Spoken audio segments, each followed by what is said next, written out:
જામનગર જિલ્લા સહકારી બેંકના નવા હેડક્વાર્ટર બિલ્ડિંગનું આજે લોકાર્પણ કરવામાં આવ્યું હતું। કેન્દ્રીય ગૃહ અને સહકાર મંત્રી અમિત શાહે વર્ચ્યુઅલી લોકાર્પણ કરી બેંકને શુભેચ્છાઓ પાઠવી હતી। તેમણે જામનગરની આગામી મુલાકાત દરમિયાન નવા હેડક્વાર્ટરની મુલાકાત લેવા અને બેંકના બોર્ડ ઓફ ડિરેક્ટર્સ સાથે મુલાકાત કરવાની ઈચ્છા પણ વ્યક્ત કરી હતી।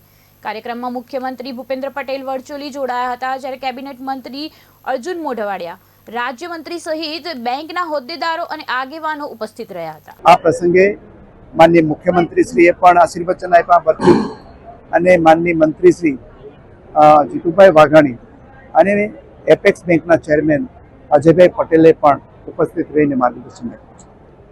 જામનગરની જે સહકારી બેંક, જિલ્લા સહકારી બેંક છે, એ બેંક પ્રગતિ કરતી આજે લગભગ 2100 કરોડ રૂપિયાનો અહીંયા કારોબાર કરે છે અને નફો કરતી બેંક છે અને અહીંયા ખેડૂતોની લગભગ 40 જેટલી બ્રાન્ચ ઉપસ્થિત છે।